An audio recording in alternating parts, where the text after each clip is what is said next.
Pujakan nama Tuhan. Shalom saudaraku. Sekali lagi shalom.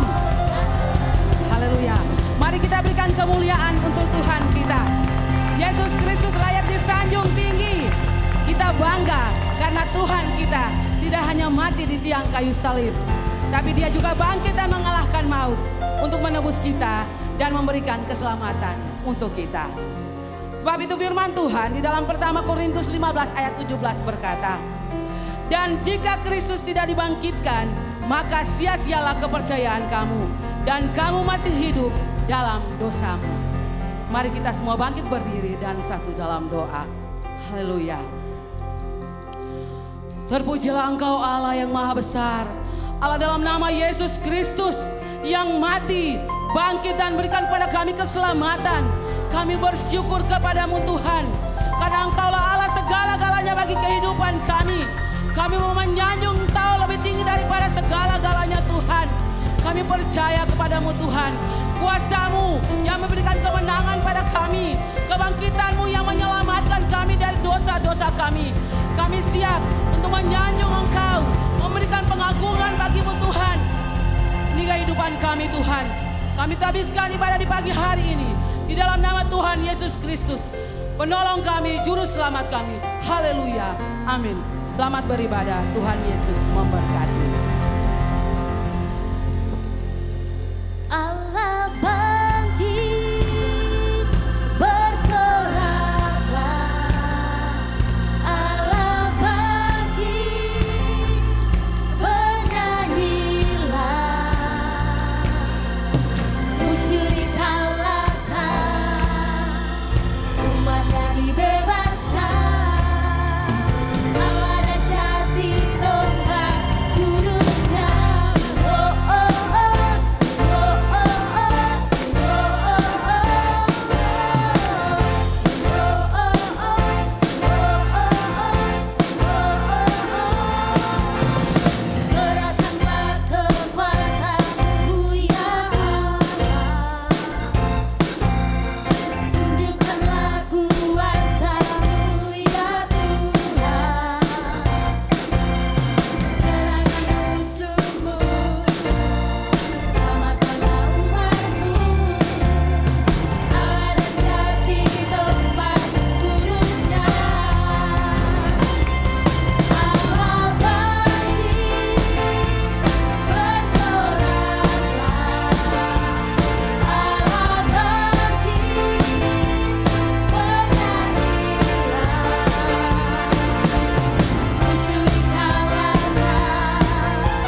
Kami mengucap syukur dan berterima kasih kepadamu ya Tuhan, karena Engkau hadir di tengah-tengah ibadah ini.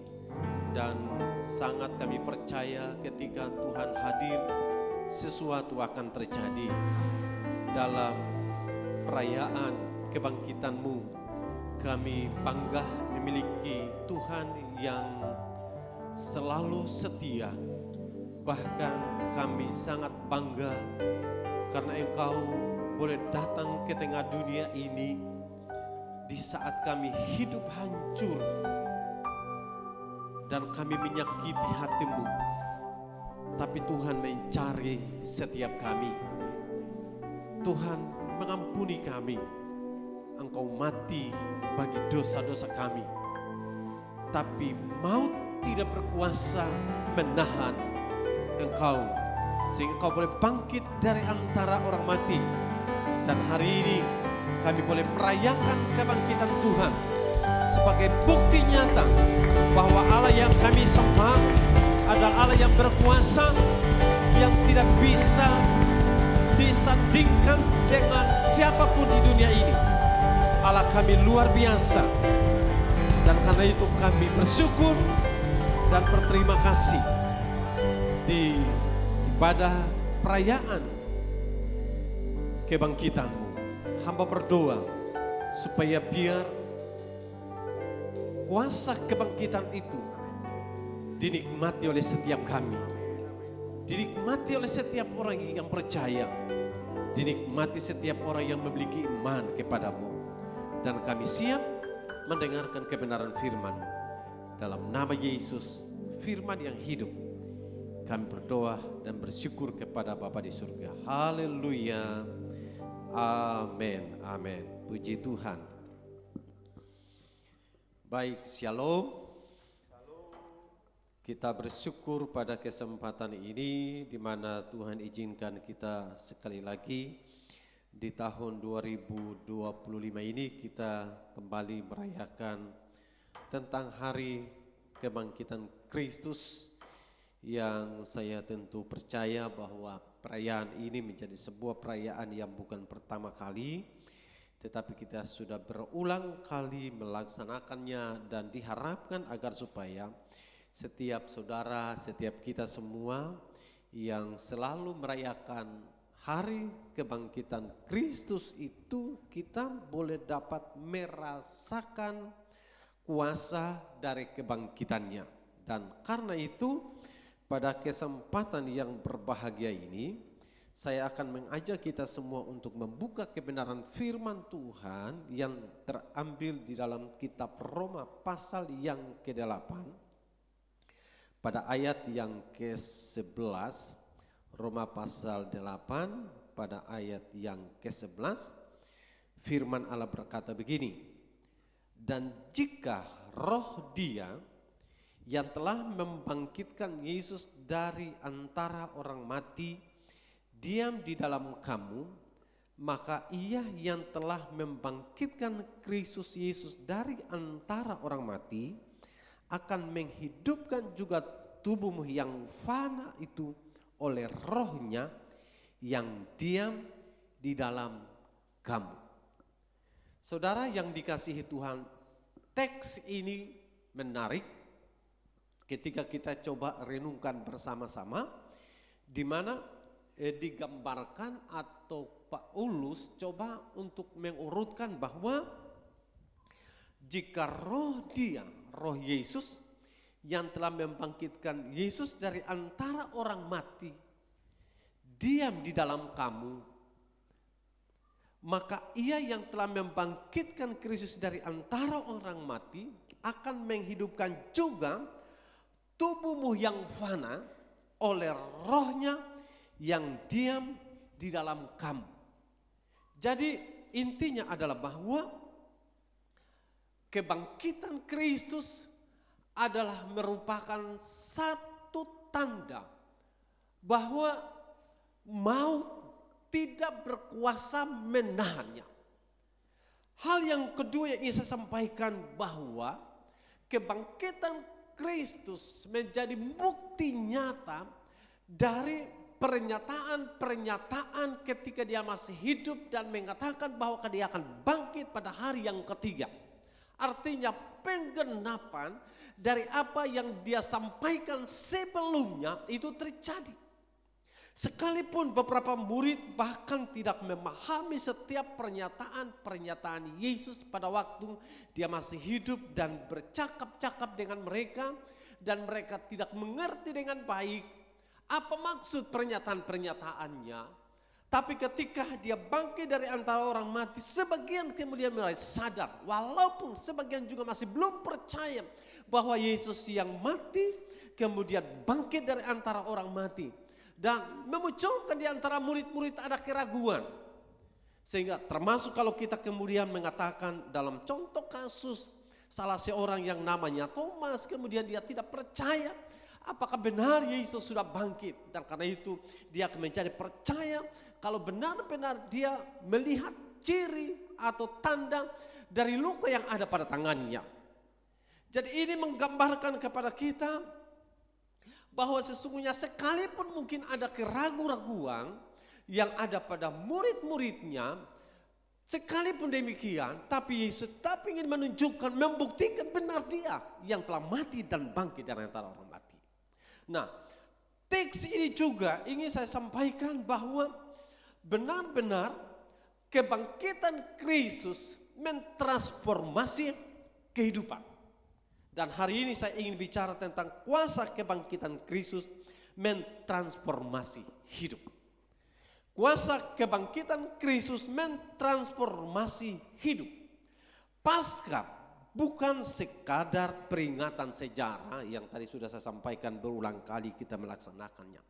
Tapi perayaan kuasa yang nyata, kuasa yang membangkitkan Kristus juga tersedia untuk mentransformasi hidup bahkan kita yang hadir hari ini.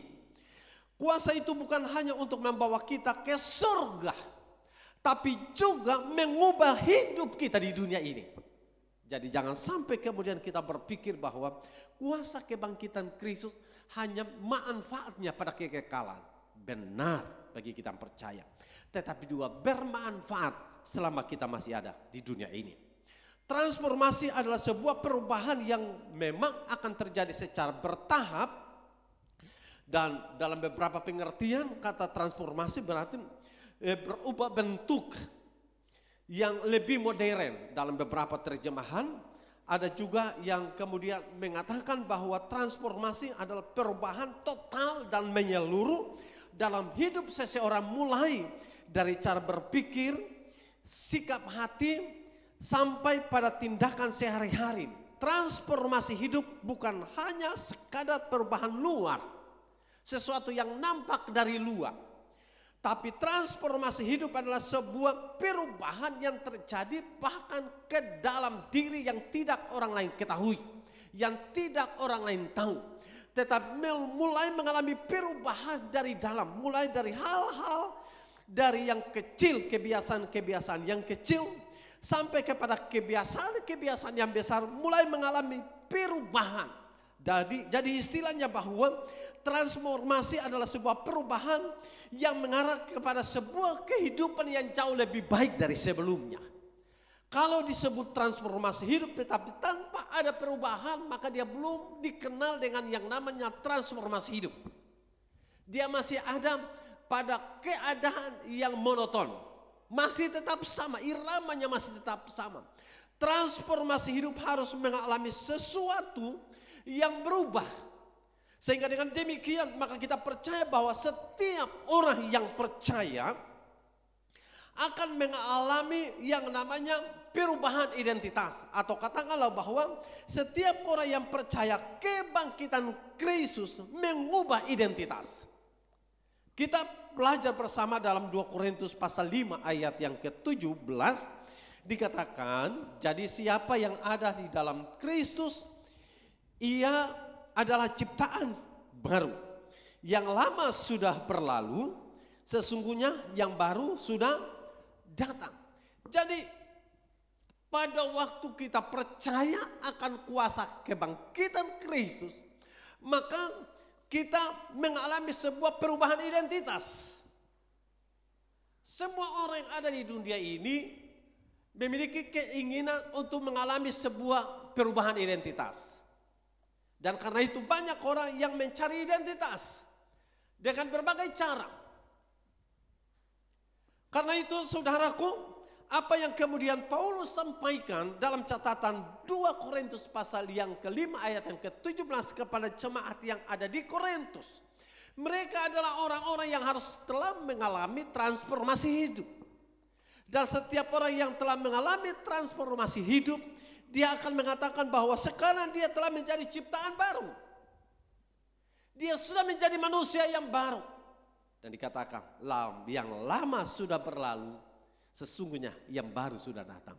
Transformasi, perubahan. Jadi saya bisa katakan mengalami sebuah perubahan bentuk, tapi juga mengalami sebuah perubahan gaya hidup. Apa yang kemudian Paulus sampaikan kepada jemaat yang ada di Korintus, dan ini merupakan sebuah harapan. Dulu digambarkan kita adalah manusia-manusia yang berdosa jauh dari Tuhan, hidup dalam kegelapan. Tapi ketika mengalami transformasi hidup akibat dari kuasa kebangkitan Kristus, maka sekarang kita memiliki identitas baru. Kita dulu anak-anak kegelapan, kita dulu anak-anak iblis, kita dulu anak-anak terhilang. Sekarang kita disebut anak-anak terang. Kita sekarang disebut anak-anak Allah. Kita disebut sebagai anak-anak kerajaan Allah. Identitas kita mulai berubah. Dan perubahan ini penting karena kuasa kebangkitan Kristus mengangkat kita dari rasa tidak layak pribadi untuk menyembah Tuhan. Dari rasa tidak layak untuk berseru kepada Tuhan. Sekarang kita bisa menjadi layak. Layak kenapa? Karena kita berharga di hadapan Tuhan. Sebuah kesadaran ketika kita berharga pada satu tempat, maka kita akan menjadi orang-orang yang merasa diri layak. Tapi pada waktu kita merasa tidak layak, karena kita berada pada sebuah identitas yang berbeda.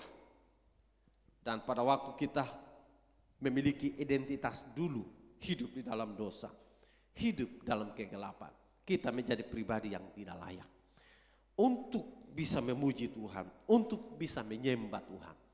Tapi ketika identitas kita berubah, kita anak-anak Tuhan, kita dengan penuh percaya diri menghampiri Tuhan. Dengan penuh kepercayaan diri datang kepada Tuhan.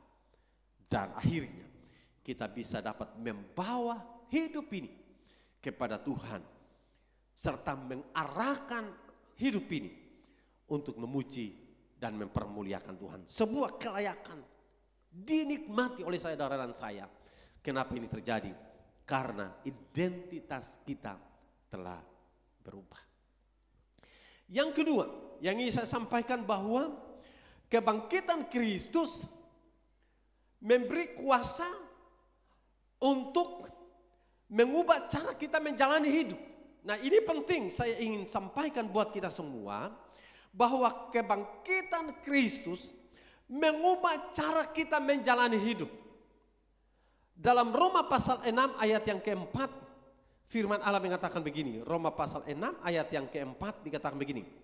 Dengan demikian, kita telah dikuburkan bersama-sama dengan Dia oleh baptisan dalam kematian, supaya sama seperti Kristus telah dibangkitkan dari antara orang mati oleh kemuliaan Bapa, demikian juga kita akan hidup dalam hidup yang baru.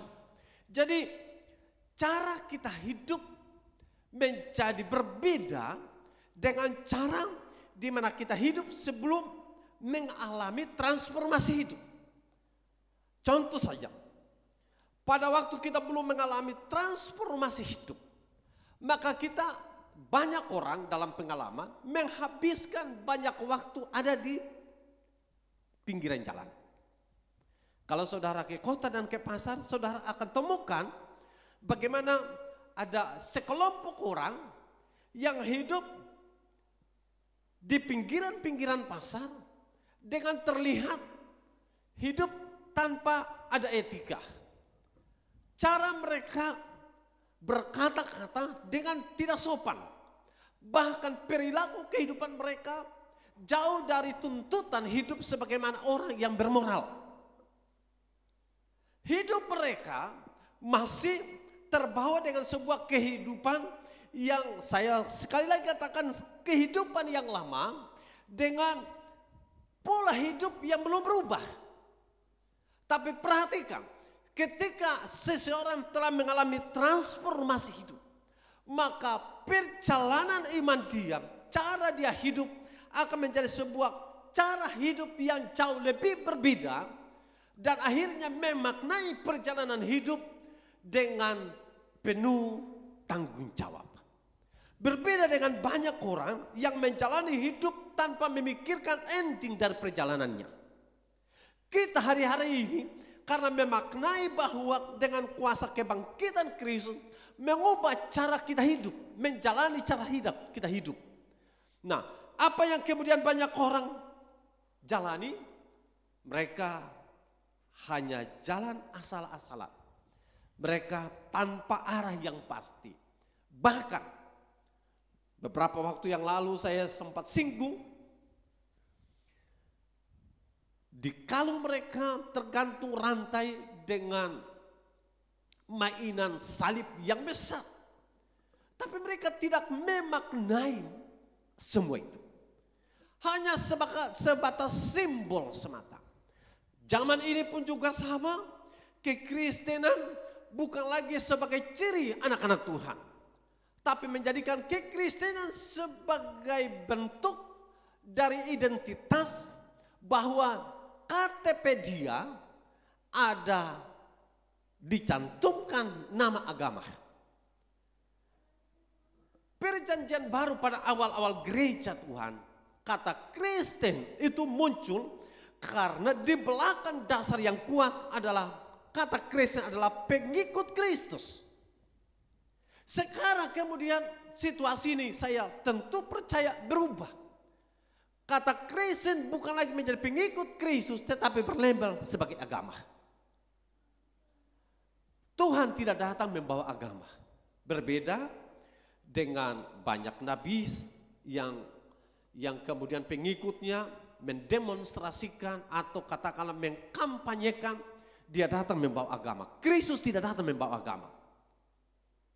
Dia tidak datang membawa agama. Tapi dia datang membawa misi keselamatan. Dan karena itu siapapun yang percaya kepada Kristus dijamin dia akan mengalami keselamatan.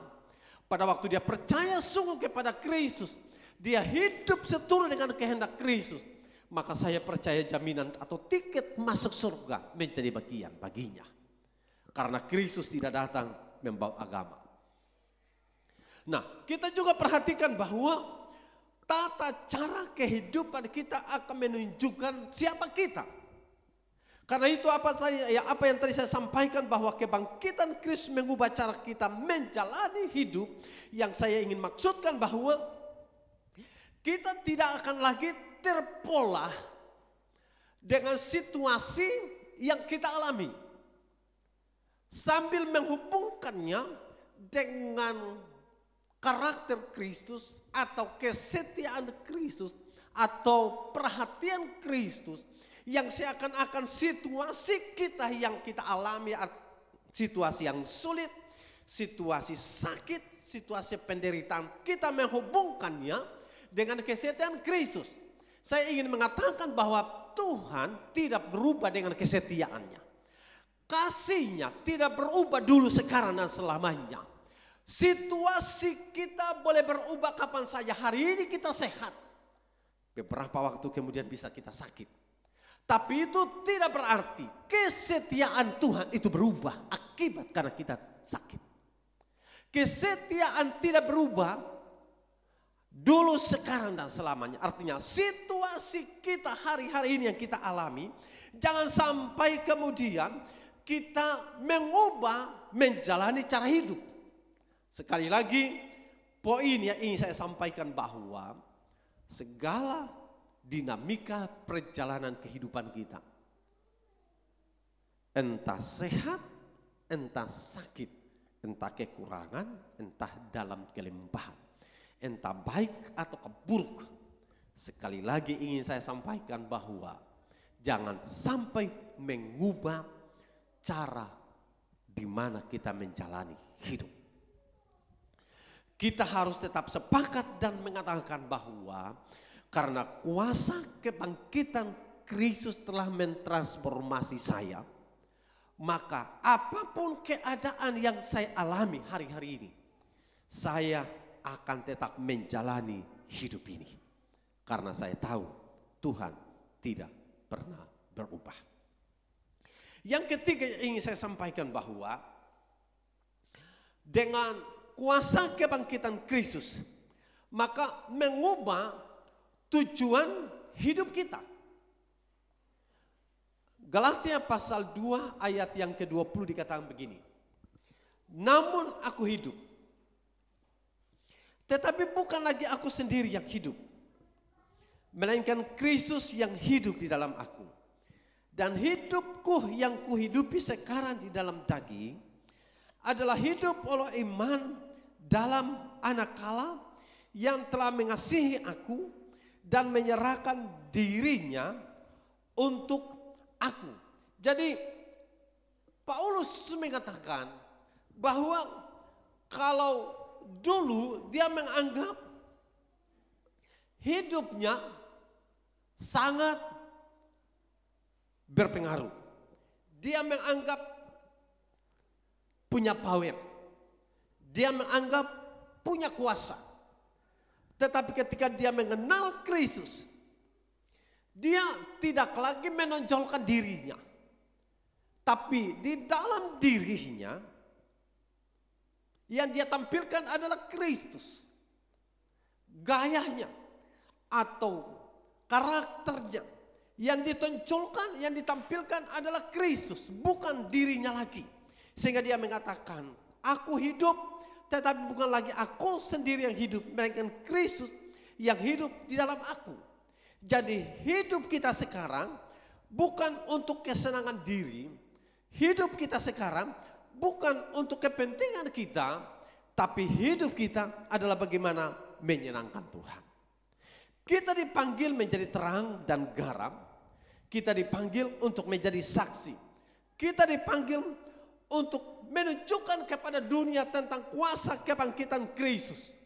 Kita juga dipanggil untuk menjadi saksi-saksi yang hidup bahwa Kristus adalah Allah, Kristus adalah penuh dengan kasih, Kristus adalah Allah yang sangat peduli dengan siapapun, sehingga dengan demikian maka Kristus dapat memberikan kepada kita kemenangan atas segala hal yang kita alami. Karenanya dalam Roma pasal 6 ayat 4 sampai dengan ayat 6 dikatakan begini. Dengan demikian kita telah dikuburkan bersama-sama dengan Dia oleh baptisan dalam kematian, supaya sama seperti Kristus telah dibangkitkan dari antara orang mati oleh kemuliaan Bapa, demikian juga kita akan hidup dalam hidup yang baru. Sebab jika kita telah menjadi satu dengan apa yang sama dengan kematiannya, kita juga akan menjadi satu dengan apa yang sama dengan kebangkitannya. Karena kita tahu bahwa manusia lama kita telah turut disalibkan, supaya tubuh dosa kita hilang kuasanya, agar jangan kita menghambakan diri lagi kepada dosa. Jadi di saat kita menjadi pribadi-pribadi yang telah benar-benar mengalami sebuah kehidupan dengan arah dan tujuan yang jelas, bahwa kita tidak lagi menjadi pribadi yang mengedepankan ego kita, tapi sekali lagi kita menjadi pribadi yang mengedepankan Tuhan di atas segalanya. Kenapa? Karena tujuan hidup kita ketika Tuhan atau ketika kuasa kebangkitan Kristus yang telah mentransformasi kehidupan kita, maka kita sudah mengalihkan tujuan kita yang dulu egosentrik, dulu seluruh untuk kepentingan pribadi, dulu segala sesuatu hanya untuk kepentingan individu. Sekarang kita lebih berpikir untuk kepentingan umum. Sekarang kita lebih berpikir tentang kepentingan Tuhan. Sekarang kita lebih berpikir tentang kepentingan pelayanan. Sekarang kita lebih berpikir tentang kepentingan kerajaan Allah. Jadi segala hal yang kita kerjakan bukan lagi untuk bagaimana untungnya kita, bagaimana ada dampak manfaat dari kita sendiri. Tetapi sekarang kita sudah lebih cenderung berpikir tentang dampak kerajaan Allah. Tentang keuntungan kerajaan Allah. Bukan lagi untuk keuntungan kita. Bukan lagi untuk kepentingan kita. Artinya segala yang berkaitan dengan kepentingan diri kita, kita sisihkan. Kita abaikan. Dan yang kita kedepankan adalah kepentingan kerajaan Allah. Sebab kita dipanggil menjadi terang dan garam bagi dunia. Dan selama Yesus ada di dunia, dia menyampaikan pesan-pesan itu.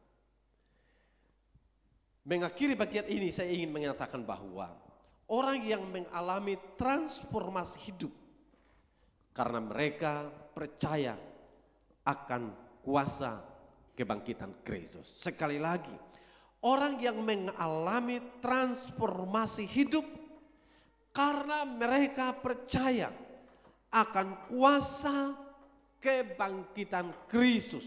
Dan menarik ingin saya sampaikan sebagai catatan penting buat saya. Kepercayaan itu timbul dari kerendahan hati.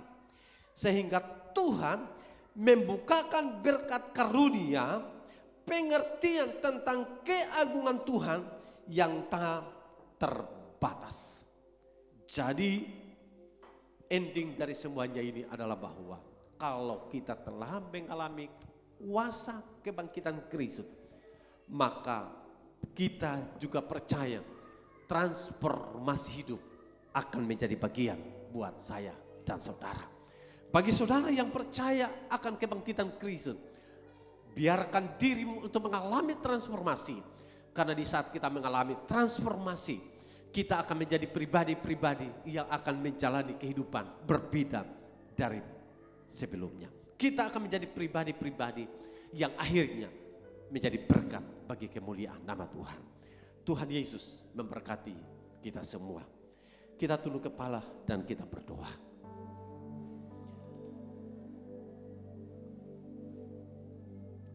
Kami bersyukur Tuhan Yesus karena Engkau, karena kasih-Mu mati tergantung di atas salib. Tapi kuasa-Mu terbukti di mana Engkau bangkit pada hari yang ketiga. Kami bangga memiliki Tuhan yang mati tetapi bangkit. Kami bangga memiliki Tuhan yang justru hidup dari antara orang mati. Dan karena itu iman kami tidak sia-sia. Hamba berdoa agar supaya Tuhan berikan kekuatan dan kemampuan buat kami, agar kami dapat percaya dengan sungguh serta menjalani dengan sungguh bahwa ada kuasa kebangkitan Tuhan. Kalau ada di antara kami yang mendengarkan firman Allah dan memiliki keraguan-raguan karena situasi yang buruk yang sedang mereka alami hari-hari ini. Mereka mungkin sudah terlalu lama bergumul, tapi tidak ada perubahan yang radikal. Mereka mungkin kemudian kecewa, bimbang. Karena setiap kali mereka mengalami hal yang sulit. Bahkan mungkin doa yang mereka sudah naikkan sekian kali, belum juga ada tanda-tanda jawaban itu. Hamba berdoa agar supaya situasi itu tidak mengubah cara menjalani hidup dalam Kristus. Biar mereka semakin melekat dengan Tuhan, bergantung dengan Tuhan, dan terus berharap kepada Tuhan. Dan memberkati kami semua dalam perayaan kebangkitan Kristus. Biar setiap kali kami berkata tentang kebangkitan Kristus, maka ada kehidupan baru dalam kami. Maka ada iman baru yang tumbuh di hati kami. Dan akhirnya kami menjadi pribadi-pribadi yang setelah melewati perayaan ini, kami hidup menjadi berkat bagi kemuliaan Tuhan. Dalam nama Yesus Kami berdoa, bersyukur, memberkati semua jemaat Tuhan, memberkati setiap umat Tuhan yang mendengarkan kebenaran firman Allah. Apapun keadaan mereka, hamba percaya Tuhan yang tidak pernah berubah, Tuhan pasti akan menolongnya. Terima kasih Tuhan Yesus buat ibadah ini. Terima kasih Tuhan Yesus buat kesempatan ini. Terima kasih Tuhan Yesus di mana kami diizinkan untuk melaksanakan perayaan kebangkitan-Mu. Kami mengakhirinya dengan menyampaikan puji dan syukur. Karena ternyata pernyataan Tuhan dibuktikan dengan kebangkitan-Mu. Dalam nama Tuhan Yesus, kami berdoa dan bersyukur dan mengakhiri ibadah kami pada kesempatan ini. Haleluya. Haleluya. Saudara-saudaraku, terimalah berkat kasih karunia dari Allah Bapa, persekutuan dengan anaknya Yesus Kristus yang mati dan bangkit pada hari yang ketiga, dan oleh pertolongan Roh Kudus yang menyertai mulai hari ini besok sampai Maranatha. Tuhan Yesus akan datang kembali dan menjemput gereja Tuhan. Yang sudah menerima berkat, mari sama-sama kita katakan amin, amin. Tuhan Yesus memberkati kita semua. Shalom.